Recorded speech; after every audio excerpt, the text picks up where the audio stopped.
Suspense.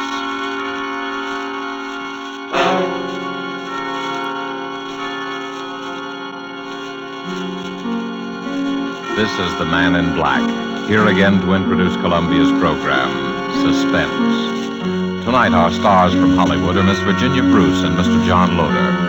Miss Bruce appears as a beautiful and adventurous young lady who went in search of the bright face of danger and risked her life while finding it.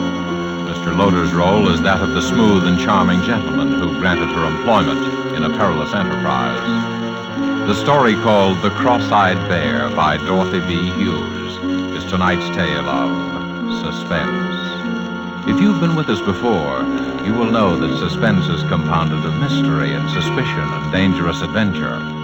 In this series are tales calculated to intrigue you, to stir your nerves, to offer you a precarious situation, and then withhold the solution until the last possible moment. And so it is with the performances of Virginia Bruce as Lisanne Stephan and John Loder as Bill Folker. We again hope to keep you in suspense. The Cross-Eyed Bear.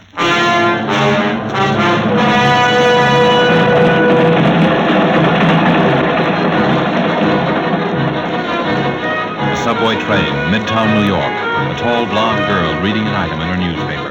Reading it over and over. An advertisement. A personal advertisement. Wanted. A beautiful girl. No special training required, but must not be afraid to look upon the bright face of danger. Full wardrobe and liberal expenses, good salary. Apply in person, room 1000, the Lorenzo Hotel, East 51st Street. 51st Street!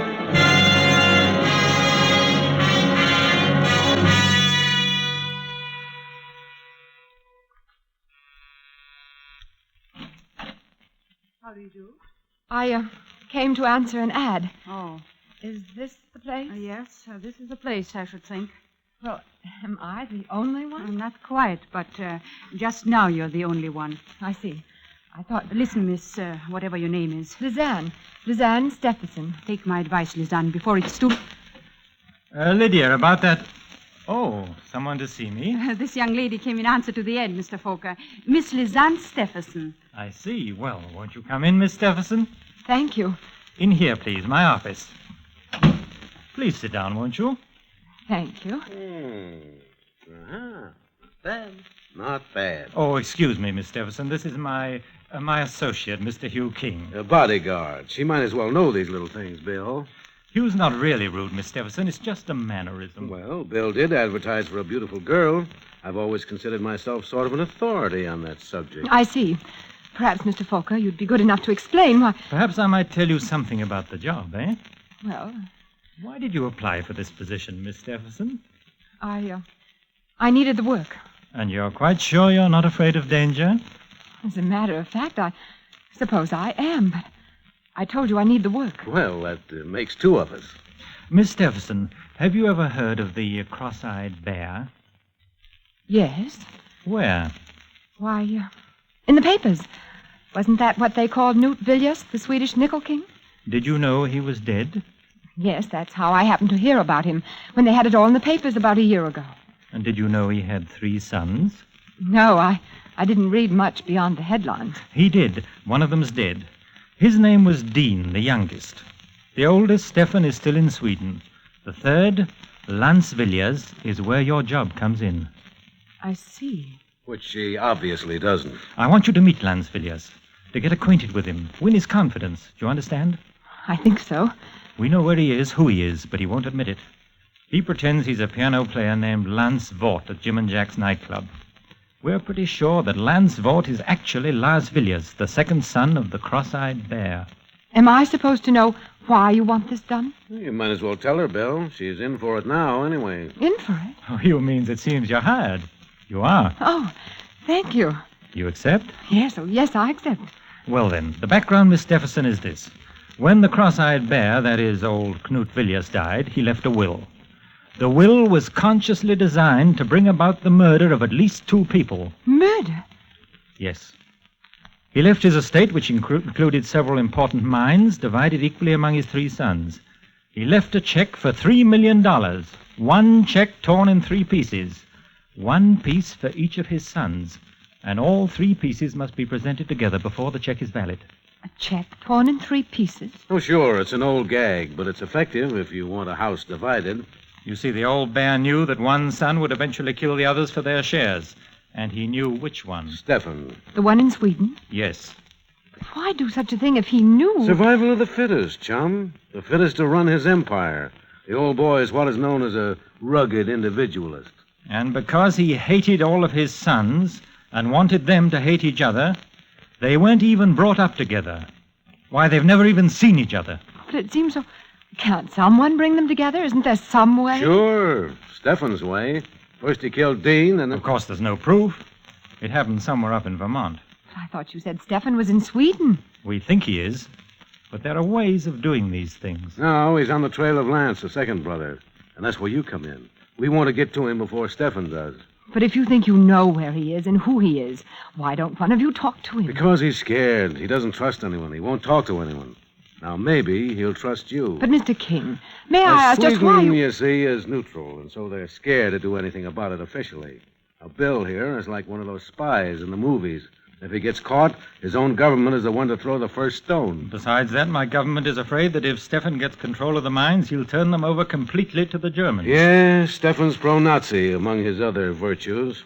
Well, Miss Stephenson, will you be ready to go to work tonight? Yes, I'll be ready. I'll reserve a table at Jim and Jack's. 2, in fact, for, say, 10 o'clock. We'll meet you around the corner from the bar. I don't want Lance to see us together. I'll be there. Very well, then, Miss Stephenson. Oh, by the way, here's a little cash. You may want to buy yourself an evening dress or 2. Thank you, but... Oh, not at all. Part of the bargain. Goodbye. See you later. Heavens, it's $1,000. Well, so you got the job. Yes. You were trying to warn me about something before I went in, weren't you? It's no use now. I only hope you have better luck with it than I had. Were you... Oh, I'm so sorry. Don't be. Look, Lisanne, I don't know who you are, but you must be somebody. You must be mixed up in this thing somehow. I must be somebody? If you're not, get out of it while you can. You are, of course, but get out of it anyway. Why? Didn't it ever occur to you that the ad you answered may have been in the papers for weeks, and that there are thousands of beautiful girls in New York, and that hundreds of them must have come up here and been turned away? I wondered, yes. And why do you think, out of all those, you were chosen? That's it. I don't know.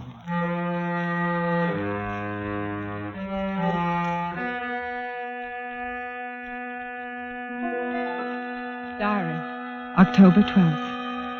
Yes, why was I chosen? Who are they, really? And more important, what do they know about me? There's no answer except to work with them and wait. At least I know that at last I've found the trail of the cross-eyed bear. It's true, then, about the torn check divided among the 3 sons. And one is already dead, Dean. The second, the man I'm supposed to meet tonight, to trap. But I'm sure now that I was right to come to New York, and I'm sure I was right to answer the strange ad. As for danger, I always knew it would be there.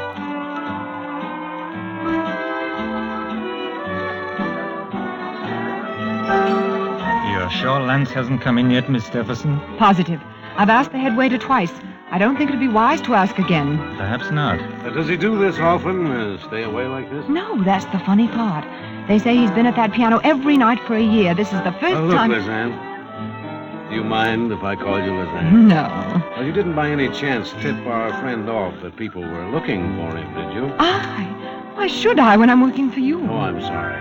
Skip it. Just a habit. Nobody trusts anybody in this thing anymore. But if you don't trust me... Of course we trust you, Lisanne. He was a little nervous, that's all. Me? I'm not nervous. I like sitting around nightclubs with beautiful girls.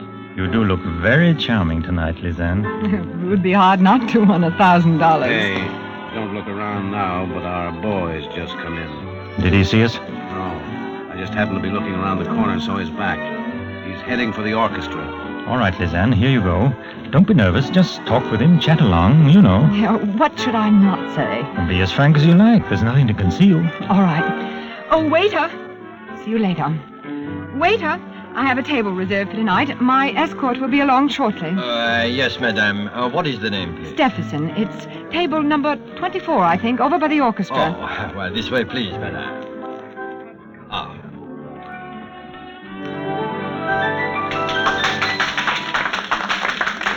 And here we are, madame. Do you wish to order now or later? I'll wait, thank you. Oh, thank you, madame. Excuse me. Yes? May I ask you a question? Why not? Won't you sit down for a minute? All right. Well? I wanted to ask your name. My name is Vaught. V-A-U-G-H-T, Vaught. And your first name? Lance. Why? It's only because you look like someone whose picture I saw in the paper once. Yeah? Don't you believe me? Why should I? You're just another one of these people who've been going around here lately with a bad case of mistaken identity. Well, you're wrong, too. You know about it, then? About the cross-eyed bear? Of course I do. It's been following me long enough. They think I'm Lance Villiers, that I'm heir to a lot of Swedish dough. Well, I'm not.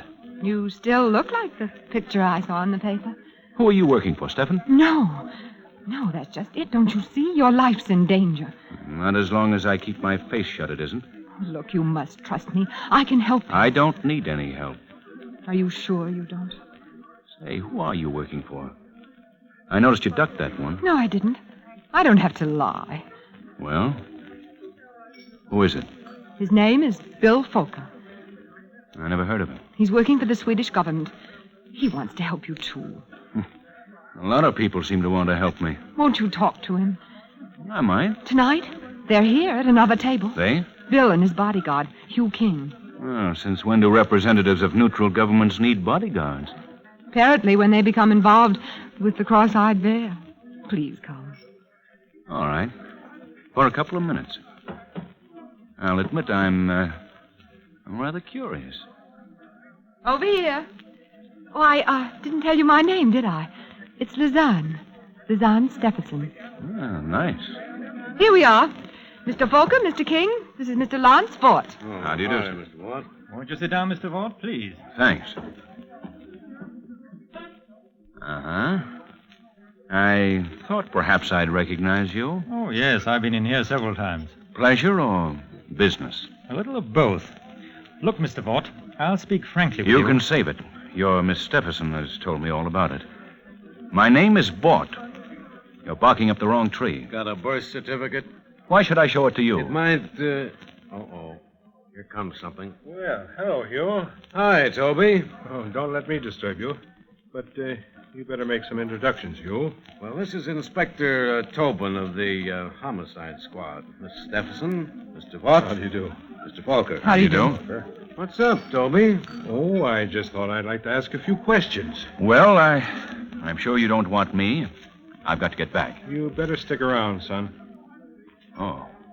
I don't I see. suppose any of you can give a satisfactory account of your movements between, say, 8 and 10 this evening with witnesses. I thought so.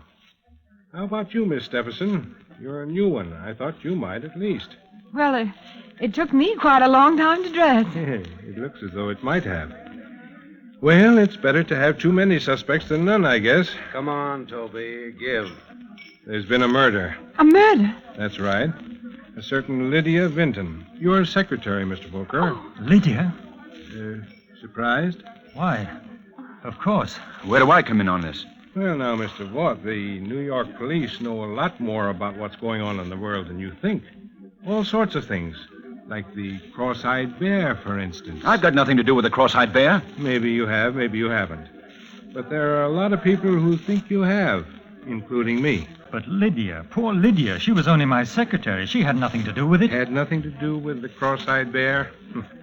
Whether you knew it or not, Mr. Fooker, Lydia Vinton was in the cross-eyed bear thing up to her neck.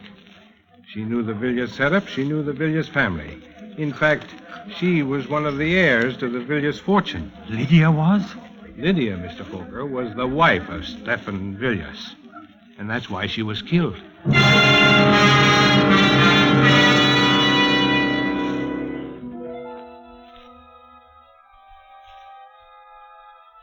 October 14th.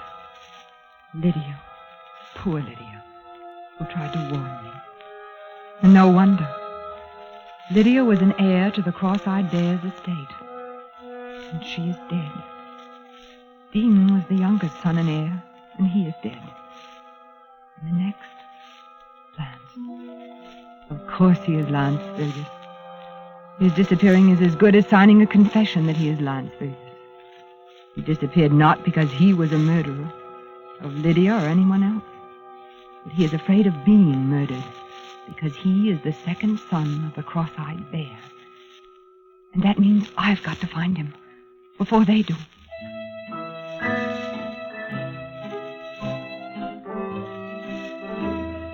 Fort? Lance Fort? No, I don't know anybody by that name. Well, he might be using some other name, but he's a piano player. Well, that isn't him over there, is it? No. You don't have any other piano player, one who's just recently come with you? No, ma'am.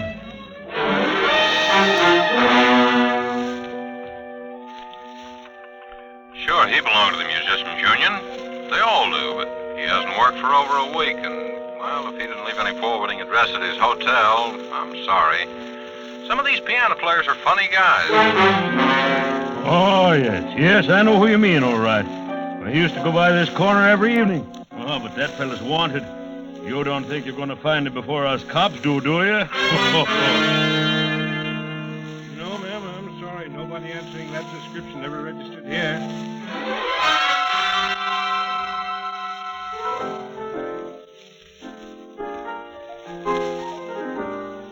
I know you feel mighty bad about not finding that man. I can see that. Do you want a little advice? Oh, yes, I do. You ever hear of the 48 Club up in Harlem? No. You go up there. Now, I'll tell you how to get there. And you just hang around. You'll show up there one of these nights. But why? Because nobody that's a real musician, and I know that boy is a real musician, nobody could stay away from there very long. They got a piano team up there. You just got to hear him ever so often. Now, you just go on up there like I tell you.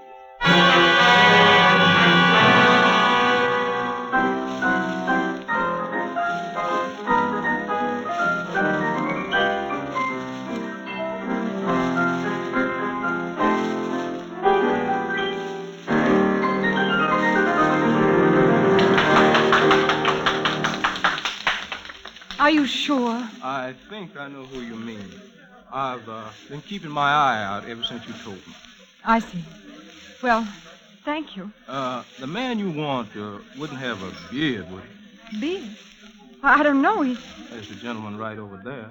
Where? Oh. That him? Well, I'm not sure, but I think I'll take a table for a while anyway. Lance! Quiet, you little fool. Come here. Sit down. Oh, Lance, I'm so glad I found you. I don't know whether to laugh or cry. And the beard. I had to do something. Not very good. I recognized you. All right.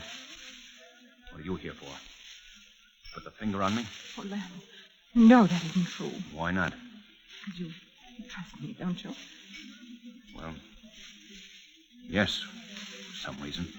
I know why. Because I trust you when you know it. You trust me? Oh, don't you see? We're all in this together. We're all in danger. Well, how does that apply to you? Well, I'll tell you. First, listen. Don't you see what you've done?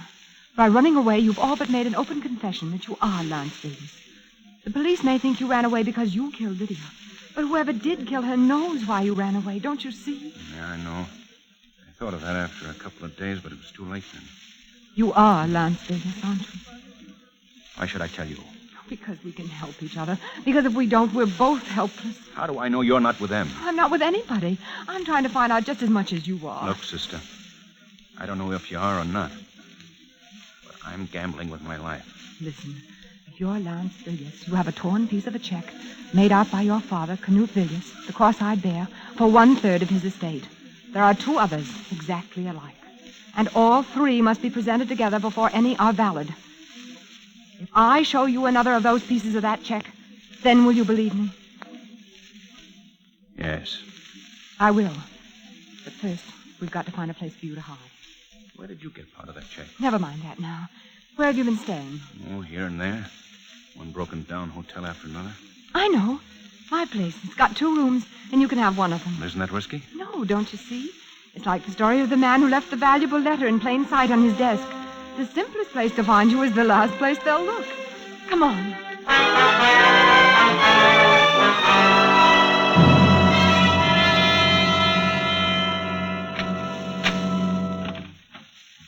Here we are. How do you like it? Well, it's a lot better than I've been used to lately. And there are bolts on the doors. I had that done the second day I got mixed up in this thing. Oh, which room do you want me to take? Oh, you might as well have this one, I guess. The phone's in the next room. You won't want to be answering that anyway. Well, this is all right. We can work and plan here. It'll be our headquarters. We can... Well, there's the phone now. Make yourself comfortable. Why don't you try the piano? Okay. Hello? Hello? Hello, who is it? Hello? That's funny. There was no... Clarence! Bill, how'd you get here? What happened? You can see for yourself. You killed him. Bill! Someone followed me. He's right behind me. I can't help that. Come on, open up. Come in. The door's open. Where? What happened here? I don't know. I walked in and found them like that. Lovers' quarrel, I guess. Bill, what are you saying? So this is where he's been hiding out. No! You better take her in, Inspector. Come along, Miss Stephenson.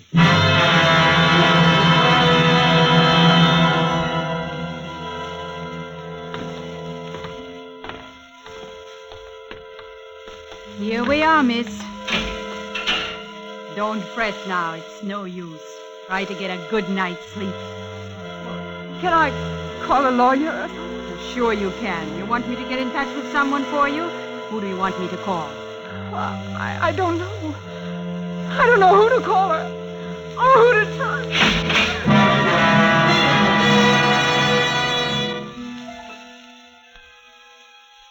October 28th.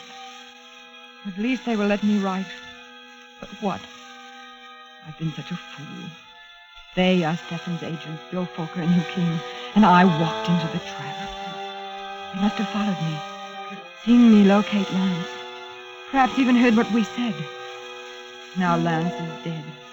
The police believe I killed him, and they will swear to it with all the power of money, even foreign governments behind them. But worst of all, they must know who I am. They must know where the 3rd piece of the cross-eyed bear's check is. And that is why I am to be next. Dean, Lydia, Lance, and now Lizanne.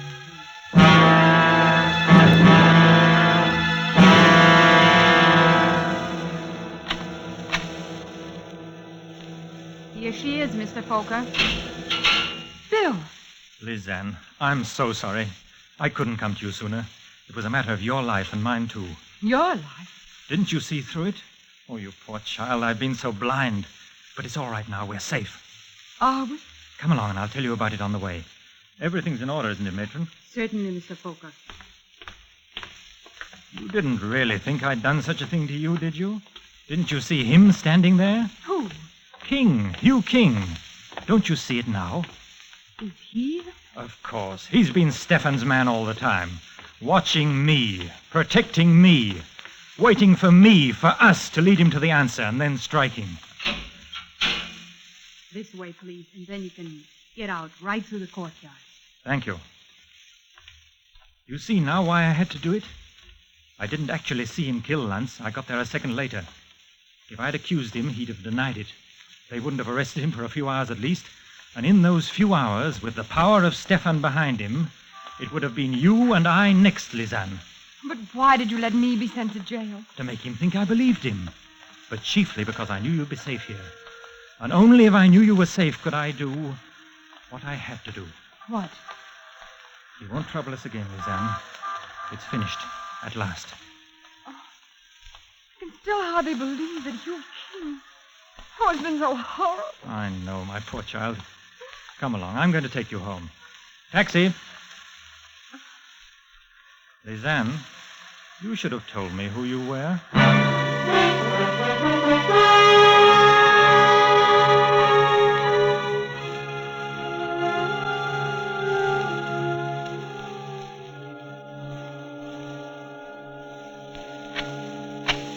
Go on in.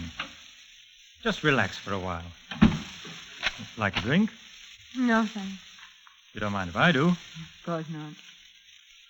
As a matter of fact, there are still a few things I haven't told you about this little business of the cross-eyed bear. There must be quite a lot of things. For instance, you never knew I had a wall safe behind this bar, did you? No. And of course, you didn't know what I kept in it. Perhaps you'd be interested to see. Cross-eyed bear's check. All 3 pieces. Yes.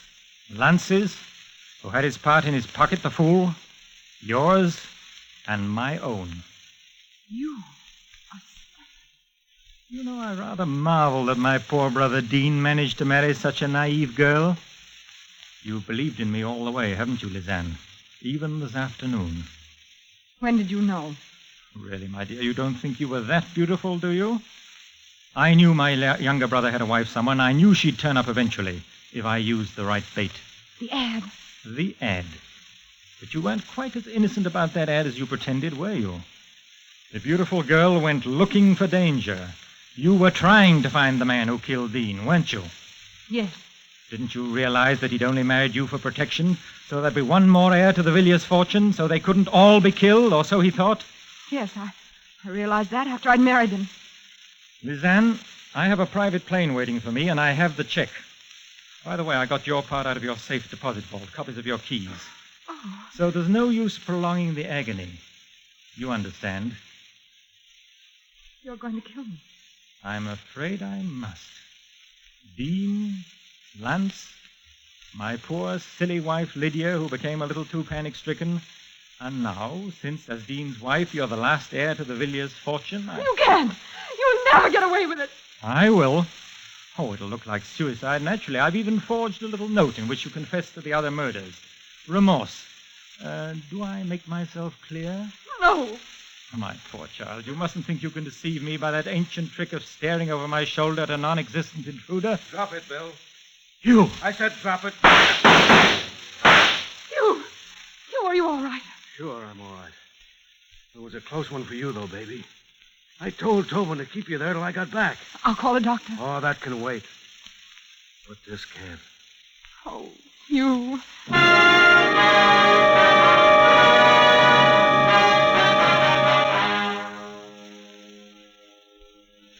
November 17th. This is the end of you, darling. I'm a married woman now. And the most appropriate end I can think of is this clipping from today's Times, pasted on the last page. Stephenson King. Villiers heiress weds FBI agent Hugh King, who shadowed notorious Stephen Villiers for 6 months to break international murder mystery. By special dispensation of Justice and War Departments, couple will honeymoon in Sweden.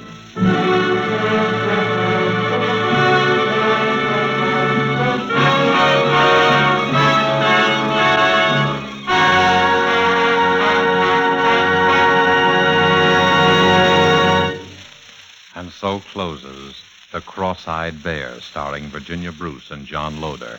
Tonight's tale of Suspense. This is your narrator, the Man in Black, who conveys to you Columbia's invitation to spend this half hour with us again next week, when Orson Welles will begin a 4-week engagement as our very welcome guest on Suspense. During the next weeks, Mr. Welles will star in 3 unusual and spectacular suspense plays. The Most Dangerous Game by Richard Connell, The Lost Special by Sir Arthur Conan Doyle, and Donovan's Brain by Kurt Siodmak, the last of which will be done in 2 parts on successive weeks. The producer of these broadcasts is William Spear, who, with Ted Bliss, the director, Bernard Herrmann and Lucien Marowik, conductor and composer, and Robert L. Richards, the radio author, collaborated on tonight's Suspense. This is CBS, the Columbia Broadcasting System.